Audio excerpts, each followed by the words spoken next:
Hello students of class 5. Today I am going to read the lesson number 6, Behlol.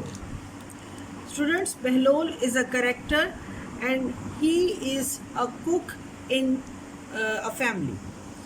And let's start the description. This story is about the misunderstanding.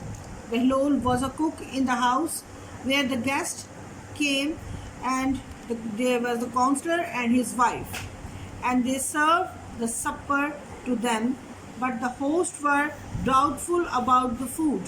Either they are safe or not, or their food is good or not, and they thought that the food present to them was spoiled food and the guest might be sick, but the chickens were eaten by the fox, and this was the misunderstanding, and this all reveals at the end. Let's start this interesting story. Words to know, console. To be provide a source of comfort to someone when he is distressed. जब कोई परेशान हो तो उसको हौसला या तसल्ली देना. Pantry, a small closed space connected to the kitchen in which food में भी स्टोर. तो ऐसी जगह जहाँ पर जो है वो फूड का ज़ख़ीरा किया जाता है, ये किचन के साथ ही या समटाइम्स ये किचन के अंदर ही कैबिनेट्स वगैरह में स्टोर की जाती है. Tucked into it hungrily. So the morning coffee is always served to me on the veranda overlooking the estate. It's a joy to look out every morning and watch the sunshine gradually spread across the slopes and to sip my own coffee served to me by Behlol. Students, now in this first paragraph, the owner of the house, he is taking the tea. वो चाय P रहे हैं in the veranda or he is enjoying his tea, and he is saying कि वो ये moments उसके लिए बहुत खूबसूरत मोमेंट्स हैं. जब मॉर्निंग जो है एट इट्स हाई पीक, जब सुबह जब हो चुकी है, and it's looking very beautiful seen that sunshine gradually spread across the slopes. तो सूरज की रोशनी जो है वो स्लोप्स पर जो है वो पड़ रही है. तो it's and sip my own coffee serve to me by Bahlol. तो तब उस लम्हे पर चाय का सिप लेना जो मुझे बेहलोल ने प्रेजेंट की है. तो it's very interesting and very delightful moment. Behlol has been with the family a long time now, and the life wouldn't be the same without him. He came to work for the family when I was the teenager. He does not get excited about anything. He is always calm. He seldom smiles and shows his feelings, and he is the wonderful cook. अब वो बेहलोल के बारे में बता रहा है कि ये बेहलोल जो है वो इसकी फैमिली में फ्रॉम द लॉन्ग टाइम यहाँ पर रह रहा है काफ़ी अरसे से, और ये तब का यहाँ पे रह रहा है जब ये मैं टीनेजर था. तो उसकी करैक्टर के बारे में, बिहेवियर के बारे में बताता है कि ही हार्डली स्माइल, बहुत कम इमोशंस को ज़ाहिर करता है, फीलिंग्स को, और बहुत ज़्यादा एक्साइटेड भी नहीं होता. But he is good in the work and he is wonderful cook. लेकिन अपने काम में बहुत एक्सपर्ट है और वंडरफुल कुक है. Let me tell you about the only occasion when I was angry at him. Late one afternoon, the area councillor and his wife called to see me, and they made no sign of wanting to leave, but sat and talked as the dusk turned into night.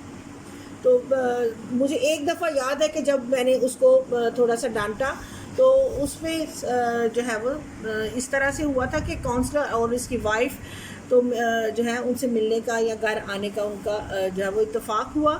तो जैसे ही जो है वो evening या sunset start हुआ तो वो अभी जा भी नहीं रहे थे. तो जैसे सनसेट स्टार्ट हुआ और that was going towards the night, जो रात होने ही वाली थी.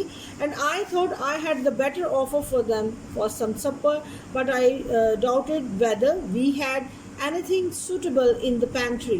तो तब मुझे ये लगा कि इस टाइम मुझे उनको खाना ऑफ़र करना चाहिए या सपर ऑफ़र करना चाहिए, जो कि स्टूडेंट सपर जो है वो रात के डिनर से थोड़ी देर पहले का. का है जो वो मील होता है. I excuse myself and went in to the kitchen. तो मैंने एक्सक्यूज़ कहा और किचन में गया और उसने अपनी पेंट्री को या वो जो है कैबिनेट्स या वो जगह जहाँ पे फूड को स्टोर किया जाता है वहाँ चेक की. Bahlol I said, what do we have for supper? आज इवनिंग मील में या सपर में क्या है? Left over food from the lunch ma'am, he replied, and then explain further, tomorrow is the market day. तो कल जो है वो मार्केट डे है, इसलिए जो दोपहर का खाना है वो ही कुछ पड़ा हुआ है. No food in the house today ma'am. तो आज अभी घर में कोई खाना नहीं है. What are we going to give the guest? I asked. Bahlol stared at me blankly. तो उसने मेरी तरफ बहुत जो है आंखें फाड़ के या बहुत ब्लैंकली या इस तरह से देखा कि मैं क्या कर सकता हूँ. कि in the pantry cupboard I found an old tin without a label. तो पेंट्री कबर्ड जो है उसमें मैंने जो है वो एक टिन देखा है जिसमें कि लेबल जो है वो उसके बगैर है. What is this Bahlol? I asked. No label ma'am, I don't know, came the brief reply. Open it and see. जाओ खोलो और देखो. And we shall have it for supper but give some to the chickens first. तो उसने कहा कि इसमें जो भी कोई प्रिजर्व फूड है तो उसको सबसे पहले जो है वो चिकन्स को दे के आओ ताकि हमारा जो डाउट है वो दूर हो जाए. और इसमें कोई एक्सपायरी डेट भी मेंशन नहीं है. If they are all right then we shall know the food has not gone bad. तो अगर वो बिल्कुल ठीक ठाक रहते हैं तो इसका मतलब है कि हमारा खाना भी बिल्कुल सेफ़ है. Bellol nodded and went about his business. And remember to tell me immediately if anything happened to the chickens, I said, and returned to the entertain my guest. तो उसने सर हिलाया और फिर अपने काम करने लग गया. और मुझे याद है कि वो जल्दी से गया और उसने वो चिकन जो है वो उनको देखा कि अगर उनको कुछ होता है तो फिर मैं देखता हूँ कि फूड मुझे जो है वो उनको गेस्ट को देना चाहिए या नहीं. The counsellor and his wife were looking out over the plantation. तो वो जितने पौधे थे या प्लांट्स लगे हुए थे वो उनकी तरफ देखने लग गए. The nice crop of beans this year, said the counsellor. Counsellor ने कहा कि इस साल जो है वो बहुत ज़्यादा बीज जो है वो बीन्स जो है वो बहुत अच्छी फसल हुई है. I hope so, I remarked, and the time have been a little hard. मैंने हाँ में सर लाया और कहा कि हाँ ऐसे ही है, इस दफ़ा कुछ ज़्यादा इस पर मेहनत करनी पड़ी है, थोड़ा सा टाइम ज़्यादा लिया है फसलों ने. We talked about and this and that and then Bahlol appeared and summoned us for the supper. तो हमने थोड़ा सा दिस एंड दैट इधर उधर की बातें की. तो बहलोल आया, अपीयर्ड हुआ और उसने तलब किया, हमें बुला लिया सपर के लिए. Do join me for the little supper, I said to my guest. तो गेस्ट को मैंने रिक्वेस्ट की कि let's go and have supper. Goodness gracious. तो बहुत अच्छा, बहुत शुक्रिया. Explain the counsellor. Is that the time? I am sorry, we must go. क्या ये वक्त है ऐसा? तो मैं बहुत माजरत चाहता हूँ, हमें जाना चाहिए. नॉट एट ऑल, नहीं नहीं. I said please have something to eat before you go. तो कुछ ना कुछ खा लेना चाहिए आपको. And they followed me in to the dining room and then we sat around the table. तो डाइनिंग रूम में पहुँचे and they sit. Bellol served the meal and then hovered about. Bellol ने जो है खाना सर्व किया और खुद वो वहाँ पर मंडलाने लगा या इधर उधर छुपने लगा या वहीं पे घूमने लगा. Listening to the conversation, और वो बातें सुनने लगा. Have you fed the chicken? Bellol ने कहा. Bellol, I asked before we started eating. खाने से पहले मैंने कहा कि क्या तुमने मुर्गियों को खाना दिया? Yes ma'am, he replied and then hurried out of the room. और जल्दी से बाहर को चला गया. Is gone to see if the chickens are still alive, I thought to myself, and tucked into the that food. तो अभी मैंने वो चिकन्स को जो है वो देखा कि क्या वो स्टिल अलाइव हैं या अभी तक ज़िंदा है. और मैंने थोड़ा सा सोचा और जल्दी से फूड की तरफ बढ़ गया. So we were having a pleasant chat after our meal. तो खाने के बाद हमने गपशप की. and the Behlol burst into the room. जो बहलोल जो था वो जल्दी से कमरे में भागा हुआ आया। Ma'am ma'am the chickens weld Bahlol, chickens जो हैं वो हल्की आवाज़ में वो रोता हुआ आया। चिकन्स के बारे में उसने कहा, what's the matter, what about the chickens, I said with the same alarm. I looked at the empty plates and stood up and glancing nervously at my guest। तो बहुत confusion में या बहुत नर्वसली जो है वो उसने नज़र की गेस्ट के ऊपर के प्लेट्स खाली हैं और वहाँ से उठ के they are dead ma'am cried the cook wringing his hand. तो वो अपने हाथों को मरोड़ता हुआ या इस तरह का कन्फ्यूजन में उसने बताया कि जो चिकन्स हैं they are dead. Dead what, all of them, I asked, सब के सब, all of them dead ma'am. So Bahlol, जो बहलोल जो था उसकी आवाज़ में सिसकियाँ थीं या पेन था या सफरिंग थी। And hurried out of the room, I turn to my guest, और जल्दी से बाहर निकला और गेस्ट की तरफ भागा। I am afraid we have no problem, I explain, मैं बहुत डर रहा हूँ लेकिन कोई मसला नहीं है। The cook fed some of our food to the chickens and they all died. जो हमारा शेफ़ या कुक है उसने जो है वो खाना जो दिया है चिकन्स को और वो वहीं पे मर गए। I shall have to call for the doctor, मुझे डॉक्टर को बुलाना होगा। I don't know how to put this politely, कि मुझे क्या ये पोलाइटली या बड़े आराम से ये कहना चाहिए। But may I ask you to please go to the bathroom and be sick, तो क्या मुझे जल्दी से बाथरूम में जाना चाहिए एंड ये अपने आप को सिक शो करना चाहिए। Basic ask the shop visitors ने बहुत हैरानी से कहा।